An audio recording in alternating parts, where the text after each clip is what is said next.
Celeste Merriweather had always prided herself on her meticulous routine. At 44, she believed that a carefully structured life was the best defense against the chaos of the past. Every year, like clockwork, she scheduled a full physical at Meridian Medical Center, a pristine, modern facility known for its clinical efficiency and state-of-the-art diagnostics.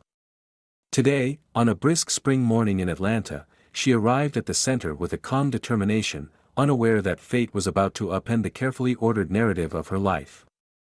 After a brief check-in at reception, Celeste was led to a private examination room on the second floor.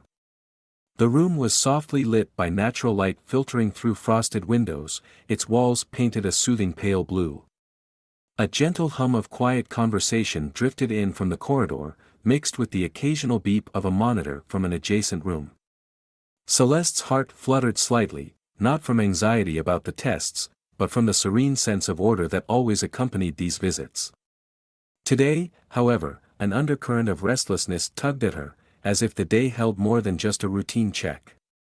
A friendly nurse explained the procedure, a series of standard tests, followed by a more comprehensive evaluation that required Celeste to change into a thin, pastel hospital gown. With a practiced efficiency, she undressed in the privacy of a small changing room, carefully folding her clothes and placing them in a neat pile on a bench. The process, usually mundane and almost therapeutic in its predictability, suddenly felt charged with an unspoken tension. She hesitated for a moment as she pulled the flimsy gown over her skin, noticing in the mirror a flicker of vulnerability that she rarely allowed herself to see. Stepping back into the examination room, Celeste braced herself and sat on the edge of the crisp white paper-covered table. Moments later, the door opened with a soft click and in walked Dr. Remington Cross, a name that immediately made her heart pause. His salt and pepper hair was impeccably styled, his piercing blue eyes calm yet observant behind thin-rimmed glasses. Dressed in a tailored white coat over a dark shirt and tie, he exuded an air of quiet professionalism that Celeste had always admired. Yet as he stepped closer, his gaze, when it met hers, stirred something deeply familiar, a sensation that sent a shock through her body, as if a ghost from her past had suddenly materialized. For a long, suspended second, time seemed to warp around her. Celeste's mind raced through hazy recollections of a younger, more impulsive time. Memories surfaced of stolen moments in a dimly lit college dorm, of whispered conversations and a love that had burned with fierce, unpredictable intensity. She recalled the way his eyes had shone with promise and how, despite their eventual parting, she had clung to that love like a secret treasure. The realization struck her like a bolt of lightning. The doctor before her, this calm, assured, and impossibly handsome man, was the very same Remington Cross who had been her first love, 15 long years ago. Her breath caught, and her hand instinctively moved to cover her mouth. Dr. Cross paused in his examination, his professional composure faltering for just a moment as he regarded her with a dawning recognition. His eyes widened imperceptibly, and a complex emotion, one part regret, one part longing, flickered across his face before he recovered. "Ms. Merriweather," he began, his voice low and measured. He stopped, struggling for the right words, as if the shock of her presence forced him to revisit buried memories. Celeste's pulse thundered in her ears. The clinical sounds of the room, the soft rustle of paper, the distant beep of a monitor, faded into the background as the past and present collided in that charged moment. She felt as if she were standing on the edge of a precipice, the cold sterility of the hospital room suddenly melting into the heat of old, painful memories. Every detail of his face, every subtle shift in his expression, sent ripples of recollection through her, the nights they had spent whispering promises to each other, the bittersweet parting that had torn them apart, and the lingering hope that had faded into a quiet resignation over the years. "Remington," she whispered, barely audible, the sound trembling with a mixture of disbelief and yearning. The sound of her own name, uttered by him, carried with it a weight of history that neither could ignore. For a moment, both were lost in a labyrinth of emotions, a silent dialogue of regret, longing, and the painful beauty of a love that had once seemed so inevitable, yet had been snatched away by circumstances beyond their control. Dr. Cross's eyes softened, and he took a cautious step forward. Celeste. I never expected, his words faltered as he fought to reconcile his professional duty with the personal history that now lay bare between them. He reached out, his hand hovering near hers as if seeking permission to cross an invisible boundary. The air in the room thickened with unspoken tension, every second stretched interminably as the past reasserted itself in the present. Celeste's mind raced. She recalled how, years ago, she had left behind a part of herself, a part of her heart, that she had vowed never to lose again. Now, confronting him, she realized that the passage of time had done little to extinguish the embers of that old love. Instead, they smoldered quietly, waiting for a spark to reignite them. She looked up at him, eyes glistening with tears she had long tried to hold back. I can't believe it's really you," she managed to say, her voice trembling. "I thought I'd moved on, that I'd forgotten what we once had." For a long, fragile moment, Dr. Cross remained silent, his own emotions warring behind his steady gaze. Finally, his voice broke through the silence. "I've carried you with me, Celeste, all these years," he said softly. "I told myself that time would dull the pain, that I'd forget, but it never did." His admission was a whisper, yet it echoed powerfully in the quiet room. As the examination resumed, a series of stethoscope checks and routine measurements that now felt laden with a personal gravity, Celeste's heart ached with the weight of rediscovered memories. The clinical procedure, intended to be a mundane health check, had transformed into an unexpected reunion, stirring emotions that threatened to overwhelm her. Every touch of the cold metal instrument, every careful note he made on her chart, carried the echo of their shared past, a past that refused to remain buried. By the time the appointment drew to a close, Celeste and Dr. Cross exchanged a look that said more than words ever could. In that glance lay a promise of unspoken reconciliation and the bittersweet acknowledgement that some connections, once forged, defy the passage of time. As she gathered her belongings and prepared to leave the room, Celeste felt both the tremor of uncertainty and a stirring hope, an unbidden belief that perhaps this reunion, painful and shocking as it was, might be the beginning of a journey toward healing old wounds and rediscovering a love that had never truly died. Outside the examination room, the corridors of Meridian Medical Center resumed their quiet hum, oblivious to the seismic shift that had just taken place in one small, unassuming room. Celeste stepped into the sunlight with a heavy heart and a mind swirling with memories, unaware that this seemingly ordinary health check would mark the first page of a story that would redefine everything she believed about love, loss, and second chances. Celeste sat in the quiet corridor outside the examination room, her mind racing as she tried to reconcile the shock of that encounter. The clinical sterility of Meridian Medical Center seemed to fade into the background, replaced by a sudden, overwhelming tide of memories and questions. Just moments ago, she had heard the soft murmur of Dr. Remington Cross's voice, a voice that had once lulled her into a world of whispered promises and tender farewells. Now, standing on the threshold between her past and present, she could scarcely believe that the gentle doctor before her was the very same man who had shattered her heart 15 years ago. Unable to shake the shock, Celeste retreated to a secluded bench in a small alcove near the windows. The muted light of early afternoon filtered through the glass, casting long, thoughtful shadows on the polished floor. She closed her eyes and allowed herself a few deep breaths, trying to steady the fluttering in her chest. Every detail of Dr. Cross's face, the slight crinkle at the corners of his eyes, the familiar set of his jaw, was etched into her memory as if time had frozen for a moment. In that fragile silence, she wondered how fate had orchestrated this reunion, and whether it was meant to give her the closure she had long craved or to reopen a wound she believed had nearly healed.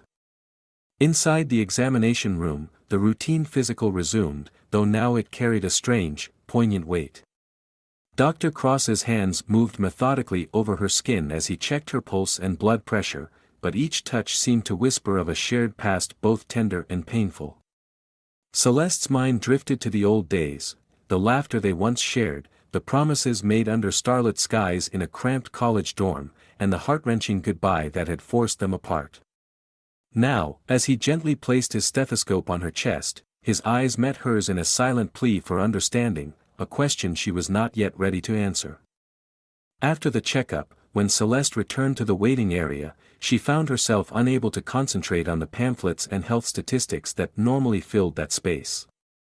Instead, she replayed the encounter over and over in her mind, trying to decipher the expressions on his face, the subtle tremor in his voice when he had whispered her name. Every so often, she caught sight of him in the reflection of a glossy surface, a glimpse of a man whose once-forgotten smile now carried layers of regret and longing. The shock of recognition had left her both numb and electrified, and as she made her way slowly to the exit, she couldn't help but glance back one last time, hoping for some sign that he, too, felt the weight of their shared past. Outside, the warm afternoon sun and the hum of the city provided a stark contrast to the maelstrom of emotions within her. Celeste walked slowly down the busy sidewalk, her footsteps echoing against the pavement as she wrestled with the implications of what had just occurred. In the midst of the everyday bustle, she felt isolated by the enormity of the revelation. The face of Dr. Cross lingered behind her, mingling with memories she had long tried to forget, memories that now surged back with relentless intensity. That evening, as twilight deepened into a velvety night, Celeste sat at her small kitchen table, a cup of chamomile tea steaming in front of her. The soft ticking of a wall clock provided a rhythmic counterpoint to the steady beating of her heart. Unable to shake the images of that fateful morning, she retrieved an old photo album from a dusty shelf.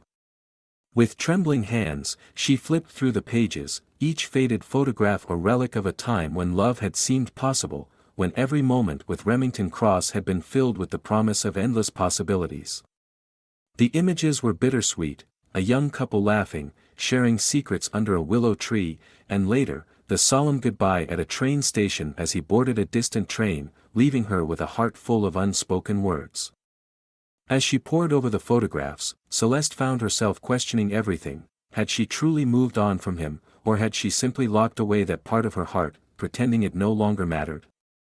A deep, unnameable ache gripped her chest, and she realized that seeing him again had stirred something raw and undeniable, a longing to know if the love they once shared could ever be rekindled.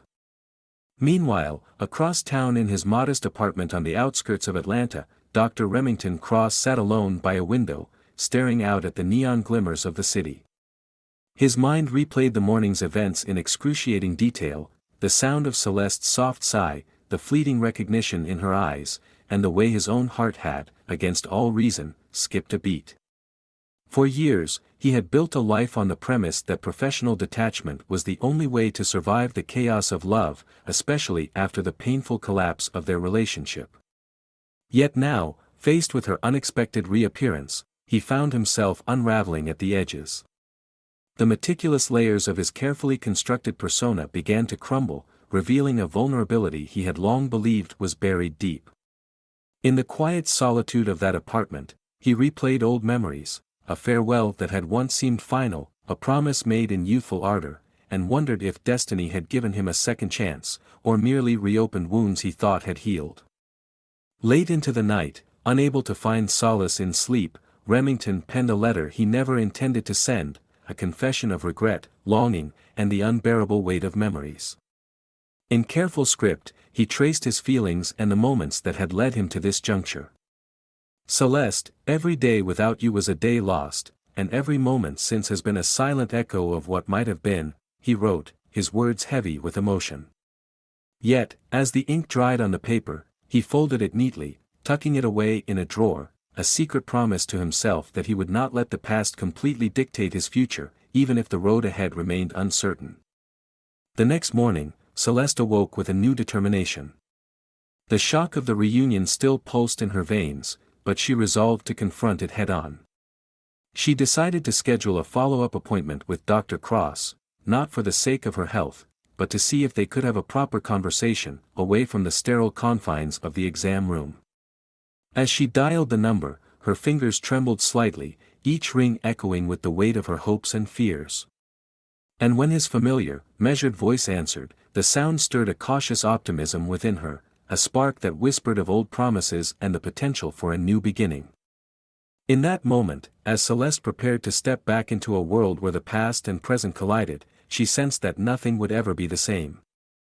The mundane act of a health check had become the catalyst for an emotional reckoning, a journey that would force both her and Remington to confront the love they had once lost, and perhaps, find in its rediscovery the courage to redefine their futures. As Dr. Remington Cross began the examination, Celeste felt her pulse quicken in a way that defied the calm professionalism she had always prided herself on. The steady rhythm of the stethoscope against her chest, the soft hum of the machines, and the clinical efficiency of the room, all seemed suddenly to fade into a distant murmur when his gaze met hers.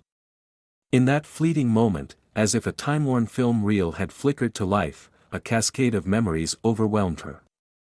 The gentle curve of his face, the familiar tilt of his head, and even the way his eyes seemed to hold a quiet, unspoken apology stirred something deep within her.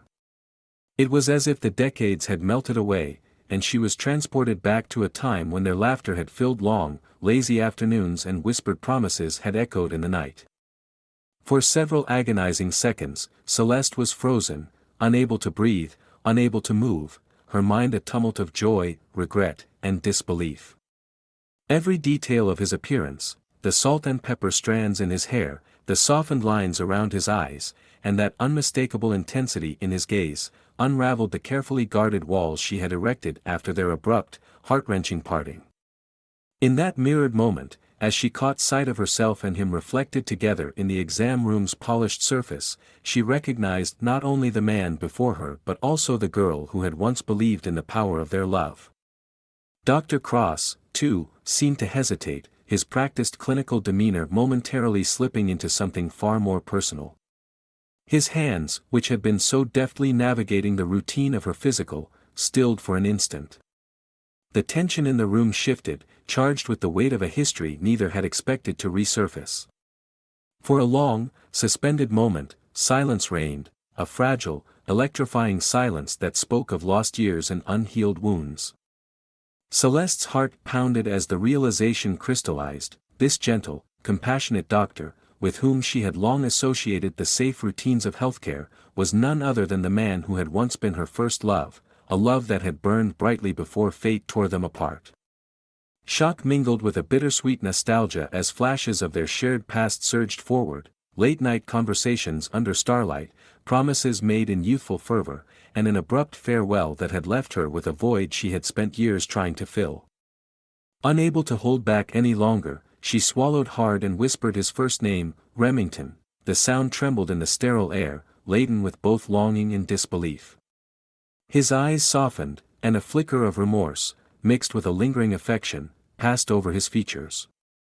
In that raw, unexpected collision of past and present, the clinical routine of the examination transformed into a deeply personal moment.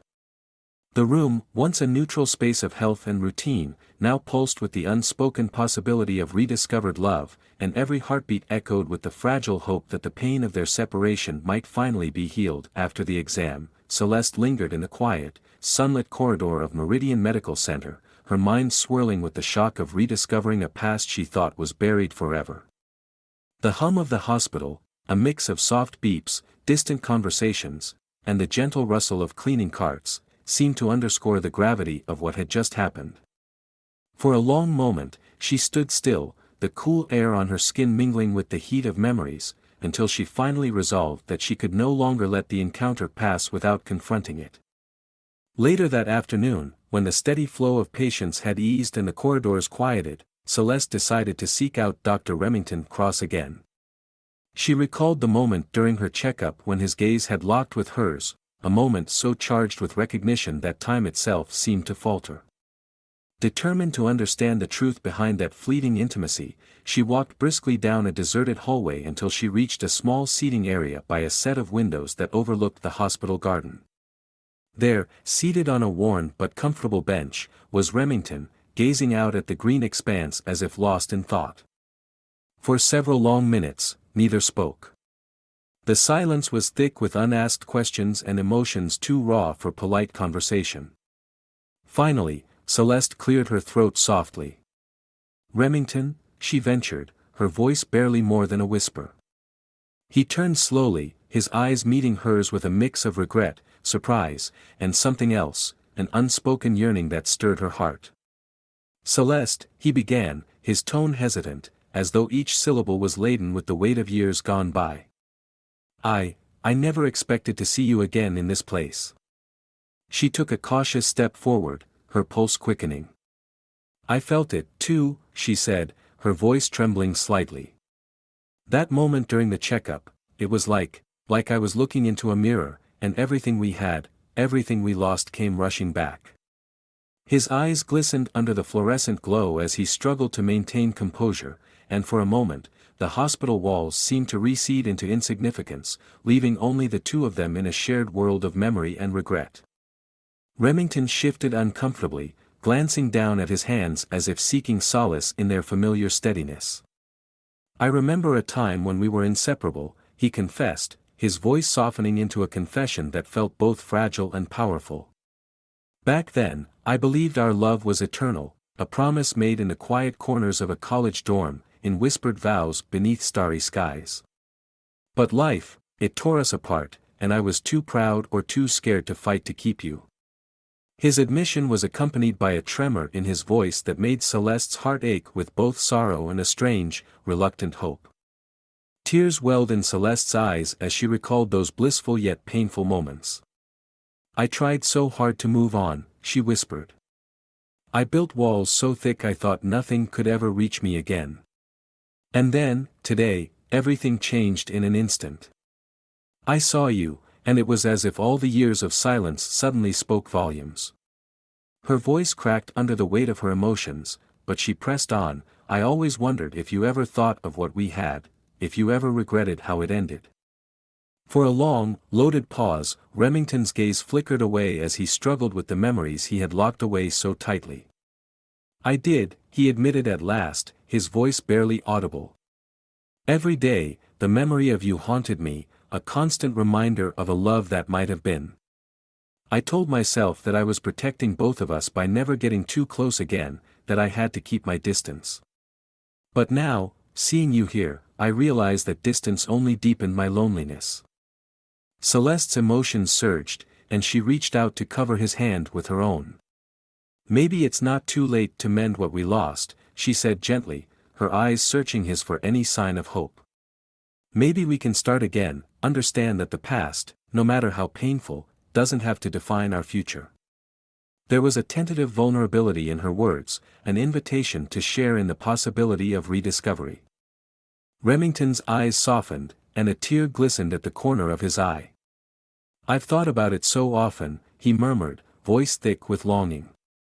"I've kept this letter hidden for years, a letter I wrote to you but never sent, for fear that if I opened my heart, I'd lose myself completely." He paused, drawing a shaky breath. "I still have it, Celeste, tucked away in a drawer. I've been too afraid to read it until now." Overwhelmed by the weight of his confession, Celeste squeezed his hand, urging him silently to continue. With trembling fingers, Remington pulled out a small, leather-bound notebook from his drawer. In the dim light of the empty corridor, he slowly opened it, revealing pages filled with raw, heartfelt words, memories of stolen moments and promises made in the innocence of youth.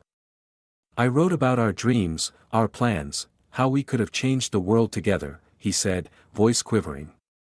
"I wrote about my regret, my yearning to have you back in my life, even if just as a whisper of what might have been."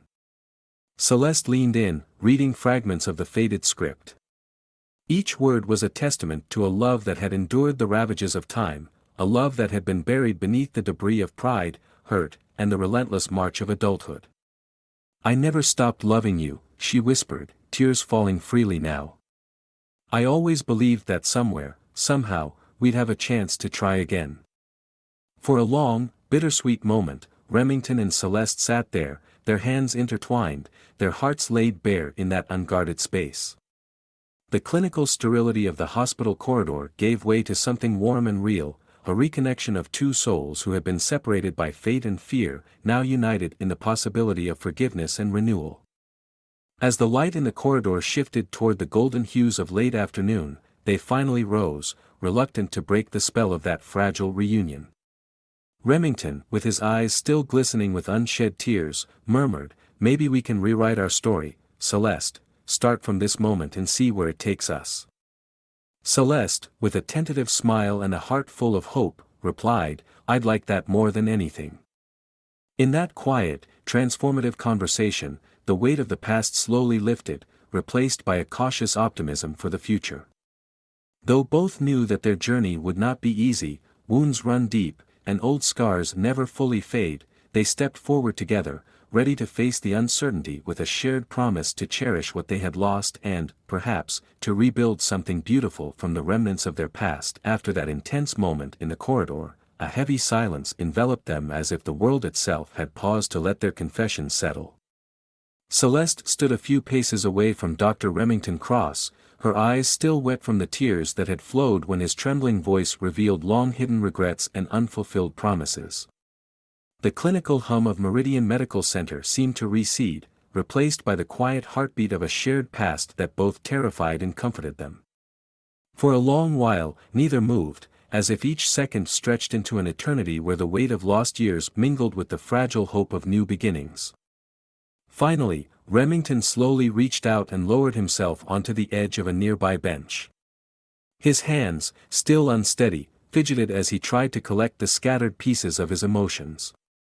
"Celeste," he began, his voice soft, "I've spent these years thinking I was better off without the chaos of love, without the possibility of being hurt again. I convinced myself that distancing my heart would protect me from the pain I experienced back then."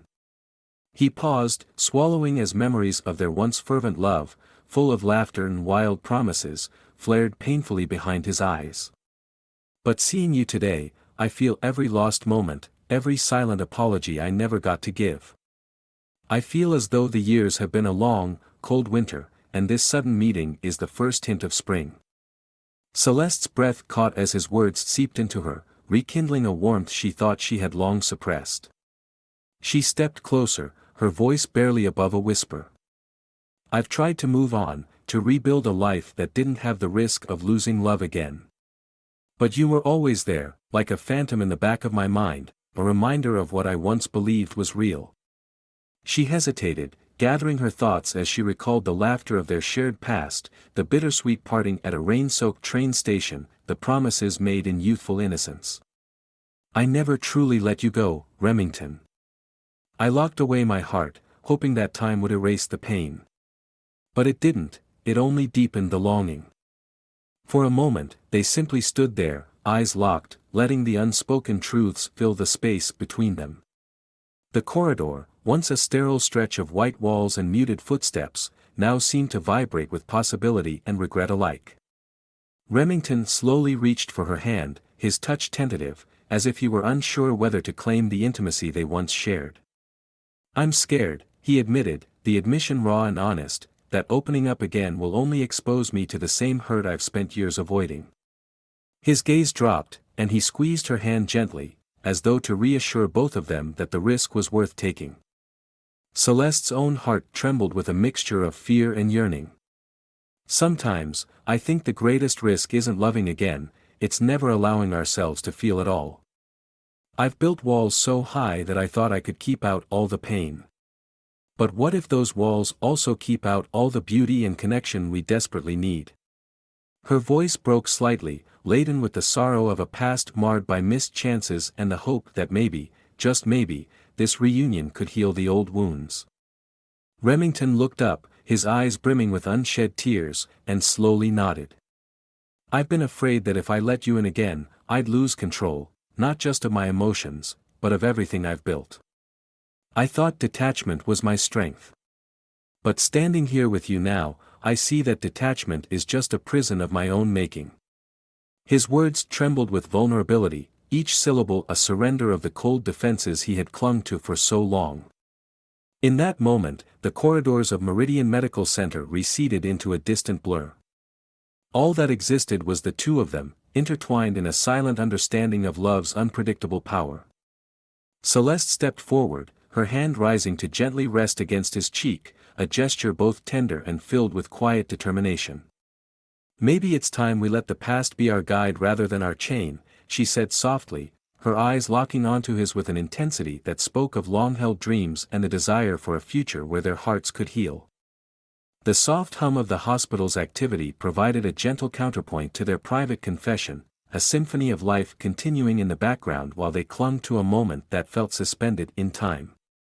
Remington's grip on her hand tightened, as if to cement their silent promise that they would not let fear dictate their future. "I want to try, Celeste," he whispered, voice thick with emotion. "I want to see if we can reclaim what we lost, if we can build something new from all this pain. Even if it means facing the possibility of more heartbreak, I'm willing to risk it." As the weight of their shared admission slowly lifted the burden of years spent apart, both felt a quiet exhilaration. The truth was simple yet profound: love, in all its messy, unpredictable glory, was a risk worth taking, no matter how many promises had been broken along the way. In the fading light of that quiet corridor, with the soft echo of their breathing mingling with distant hospital sounds, Celeste and Remington stood united by a long-forgotten passion and a newfound determination to let their hearts lead them once more. They remained there until the soft announcement of the next patient call reminded them of the world outside their private bubble, a world that might never fully understand the profound transformation taking place in that moment. With a final lingering glance, Celeste and Remington parted ways, each carrying the warmth of that fragile reunion with them. It was a moment that promised a second chance, a turning point where the ghosts of the past might finally give way to the possibility of a future built on the courage to love again. Celeste awoke the next morning with a lingering sense of vulnerability, her dreams still awash in memories of that charged moment with Dr. Remington Cross. The soft light filtering through the sheer curtains of her modest apartment did little to chase away the emotional haze that had descended overnight. Every minute of the previous day replayed in her mind, the unguarded confessions, the quiet intimacy in the hospital corridor, the way Remington's eyes had softened with regret and longing. Determined to confront these feelings rather than let them simmer in silence, she resolved to meet him again. By mid-morning, Celeste found herself walking briskly down a tree-lined street toward a quaint, tucked-away café known for its soothing ambience and quiet corners, an oasis away from the clinical sterility of Meridian Medical Center. The café's windows glowed with a warm, inviting light, and as she stepped inside, the gentle murmur of soft jazz and the clink of porcelain cups created a cocoon of serenity. She chose a secluded booth in the back, hoping for privacy, and waited, her heart beating in a tumultuous rhythm. Not long after, the door's bell tinkled softly, and in walked Remington. He appeared almost hesitant as he scanned the room before his eyes locked onto hers. His salt and pepper hair was neatly combed, though his usually impeccable suit seemed slightly rumpled as if he'd barely had time to prepare. When he reached her table, his gaze held a mixture of relief and apprehension. "Celeste," he said quietly, taking a seat opposite her. For a moment, no words were exchanged as both allowed the silence to stretch, laden with the weight of unspoken truths. Finally, Celeste broke the quiet. "I've been thinking about everything," she began, her voice barely more than a whisper. "About our past, about that moment in the exam room. I can't stop wondering if I'm ready to let go of the hurt and the memories that have haunted me for so long." Her eyes searched his, trembling with a blend of hope and trepidation. Remington's expression softened, and he leaned forward slightly. "Celeste, every day without you felt like an eternity. I tried to bury our memories, to convince myself that I was better off detached," he admitted, his voice heavy with regret. "But the truth is, I never truly moved on.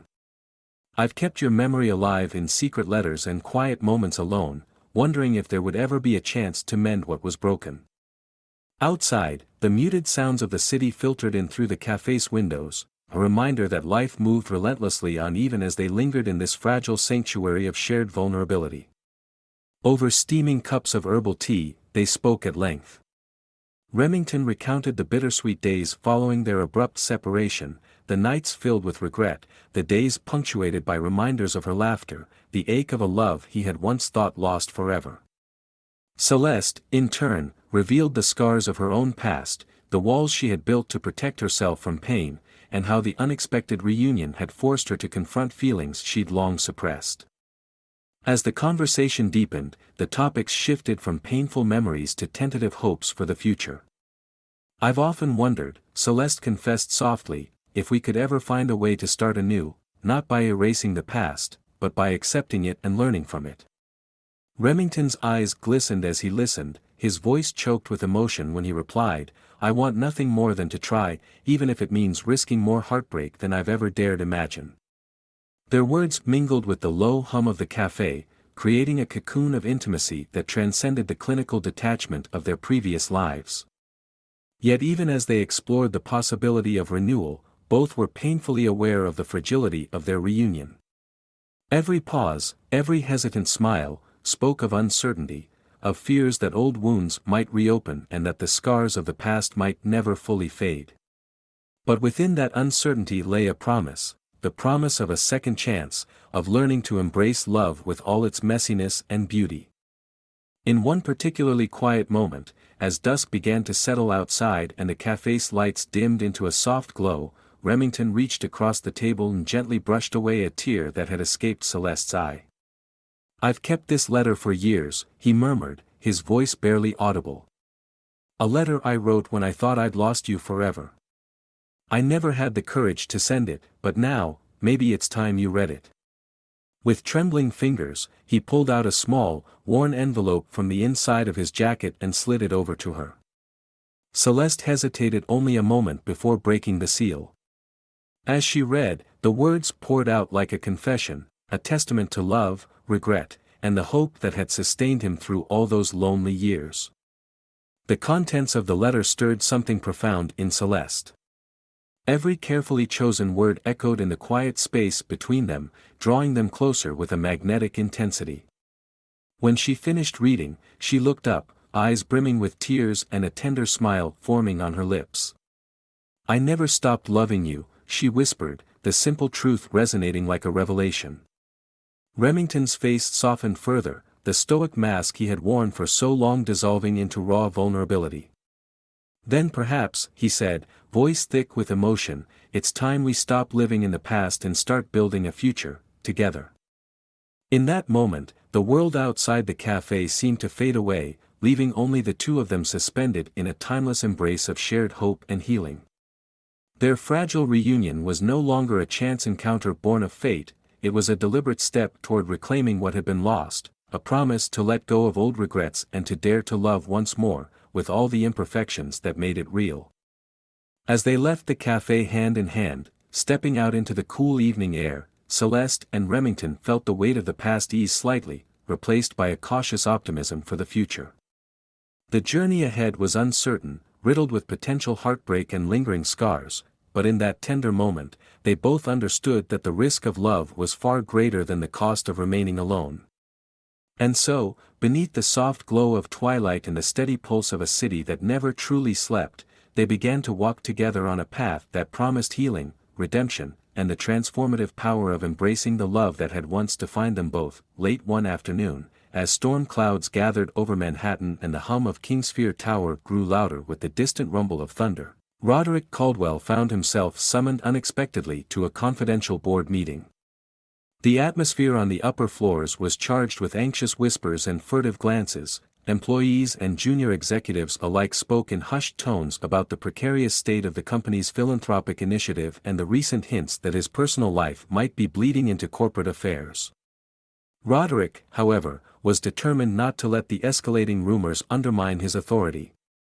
He knew that his carefully guarded vow, which had long been a cornerstone of his public persona, was now under intense scrutiny. And tonight, he was about to face a confrontation that could shatter his carefully maintained image once and for all. In a sleek, modern boardroom on the 49th floor, a semicircular table gleamed under soft, recessed lighting.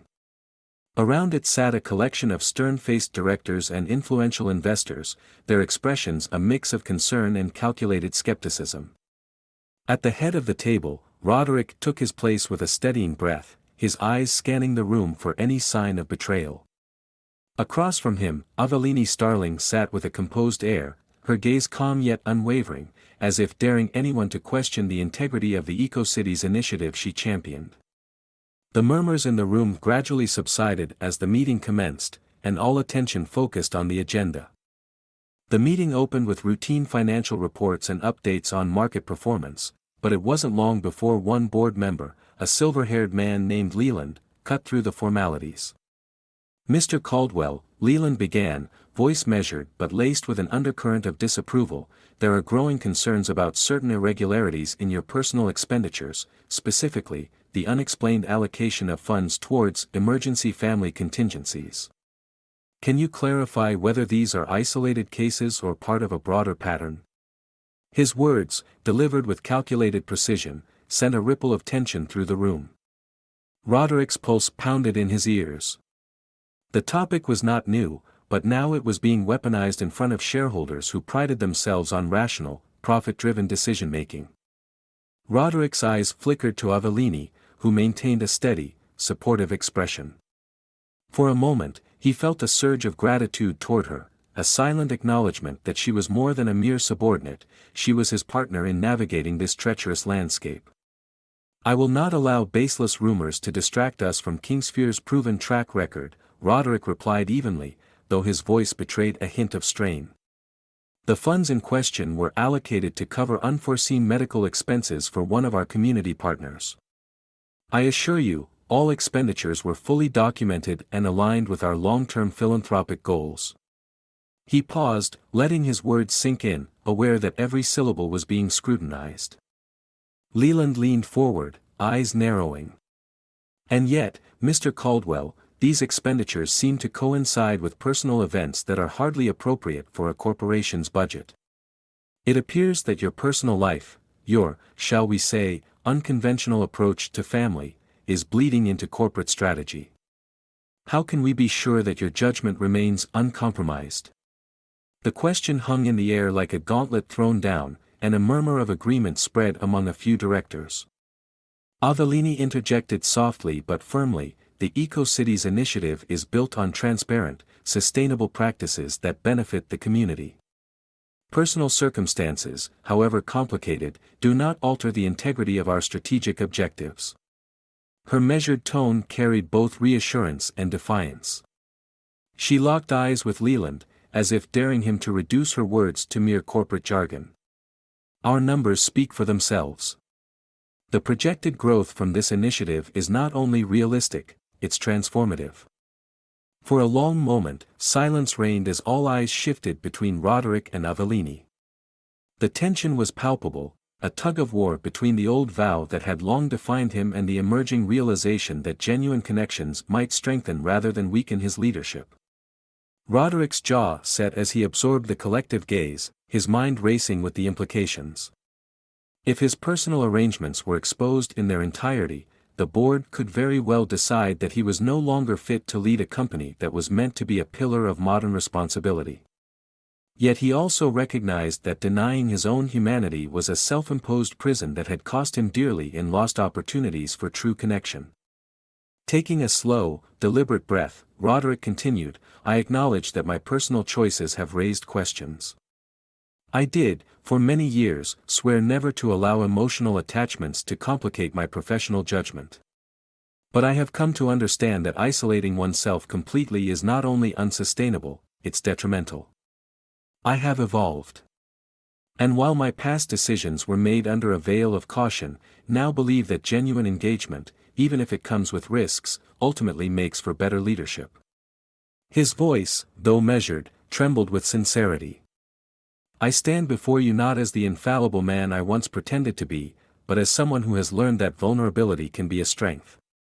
A ripple of murmurs swept through the room as directors exchanged uncertain glances. Leland's stern expression faltered, and even a few skeptical faces softened, intrigued by the unexpected candor. Avellini's eyes shone with a mix of pride and relief, silently affirming that this moment of raw honesty was exactly what they had been striving for, even if it risked shattering long-held reputations. In the charged silence that followed, Roderick's gaze met Avellini's, a look that spoke of shared battles, of countless unspoken words, and of a partnership that had transcended the superficial boundaries of corporate life. Though the board had not yet given a definitive verdict on his leadership, it was clear that the narrative had shifted. Instead of a cold, unyielding CEO governed solely by a vow to remain detached, they now saw a man willing to embrace the messy, unpredictable nature of real human connection, even if it meant exposing vulnerabilities that his enemies would undoubtedly exploit. As the meeting drew to a close, the directors promised a formal review in the coming weeks, and the atmosphere, though still heavy with uncertainty, carried a hint of optimism. In the aftermath, as the room emptied and the tension slowly dissipated, Roderick and Avellini lingered behind, alone in the residual quiet. In that rare, unguarded moment, he reached out, his hand lightly brushing against hers, a silent pledge that no matter the outcome, they would face whatever challenges lay ahead together. Avellini's heart pounded as she met his gaze, a mixture of determination and fragile hope reflecting in her eyes. "We'll navigate this, together," she said softly, voice steady despite the tumult of emotions within her. And in that shared look, as the final light of the day faded into the coming darkness, they both sensed that the old vow was irreparably broken. In its place, a new promise was being forged, one built not on cold detachment, but on the courageous willingness to embrace love, with all its inherent risks and rewards. Landon King awoke to a dawn that felt charged with possibility, a stark contrast to the stormy turmoil of the previous day. After the explosive board meeting and the tense public unveiling of his new philanthropic vision, whispers of scandal had begun to subside, replaced by cautious optimism. In his spacious penthouse office overlooking a Manhattan bathed in soft early light, he sat for a long while, letting the silence seep into him. The relentless pressure of boardroom battles and media scrutiny had ebbed, if only temporarily, and in that quiet moment, he allowed himself to feel something he hadn't in years: hope. His mind replayed every word he had spoken on stage, every furtive glance shared with Olivia Harlow, the woman who had helped him steer through the crisis and who had, against all odds, chipped away at the vow he once held sacred. Later that morning, as the final vestiges of the scandal settled into a delicate calm, Olivia made her way to Landon's office with a measured sense of purpose.